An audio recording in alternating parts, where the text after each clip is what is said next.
we're taking a little look at a lens I've just been recently able to borrow from someone. It's the Tamron EF 100-400 F4.5-6.3. Oh, hello. Anyway, this lens is a long telephoto lens. It's a very good little lens, especially for the price. You can often find them for about $750 Australian second hand, so that's really, really handy. Now, I've been using it on my EFS, or on my EOS R, which is, let me bring it over,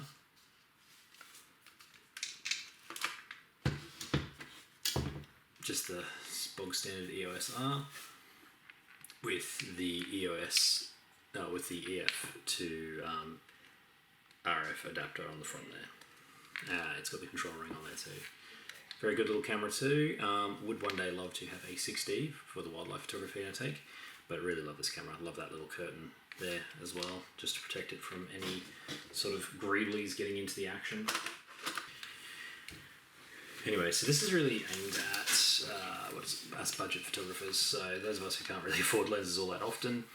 This one is owned by someone else, and I think they even purchased it pre-owned. So some of the little markings on the side here have rubbed off.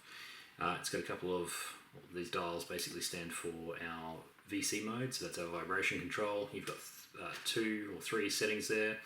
One is can't remember exactly what setting it is, whether it's side to side or up and down, but it's one of those motions. 2 again is side to side or up and down, and then the back one is off. I usually leave it on the second setting. I find that tends to compensate for the vibration vibration much better than the first one, but I mean it's a up to personal preference.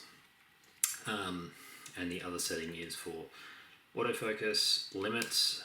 I'm not entirely sure what that's limited to, whether it's 1 meter, 3 meters, like some of the other lenses. That essentially what that does is it just stops your camera autofocus system from hunting the full AF range, which can speed up focus times. And then there's MF as well.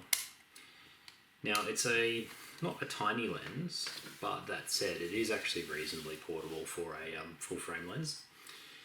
The lens hood, when it's put on, makes it extend a little bit longer, as you can see. Your zoom ring is like so many of these budget lenses, or like these, actually not budget lenses, but Tamron lenses at the front, focus lens is at the back. Now, as you just saw, it's not an internal zoom, it's external, so the lens starts off in this position, as you can see there, and then it extends out quite a way, maybe another 7 or 8 centimeters from where it originates. Now, that's not entirely a bad thing. It's also got this really interesting and handy, if you're hiking, lock switch, so that just stops the zoom from sliding out if you've got the camera sitting down over time or facing down while you're hiking. Now, I will show some results that I got with it. It is like I said, a good lens. It's very good if you're on a budget, and it is a lens that I would probably take over, say, Canon's new RF 100-400, because I find even on this lens, even though it's larger, it is weather sealed, unlike the Canon's new budget lens, and also the aperture is actually lower, which is better, because I did find even on my full frame camera, f6.3, it is getting to the sort of darker end of the spectrum. Maybe it's fine on a longer lens, but I did sometimes have some issues with focus hunting. And I mean, you're going to kind of have that problem anyway, I think, with some of the more budget lenses anyway. They're designed to be able to do things reasonably well. They're not necessarily the best at that job. If you want that, if you want that sort of functionality, that's why Canon like to charge you, huge amounts of money for their prime lenses, or for, say, their professional L lenses. But this would definitely be a lens that I would recommend to the majority of people who are just kind of hobbyists, even to semi-professional. I've been able to get some really decent results with this over the time that I've borrowed it. Now, granted, the keeper rate is not necessarily hugely high, but it's it's one of those things. The more you use a lens like this, the more you learn its strengths and its weaknesses, the better the results are going to be. So it's not all about the lens, it's also about how you use the lens, the body you've got connected to the lens. I'm not sure whether there's any interplay between adapting the lens like I've done as well, and you're meant to get native focus speeds on it with the mirrorless bodies via the EFS to RF adapter, but I don't know the reality there, whether that actually doesn't have an impact or whether it does.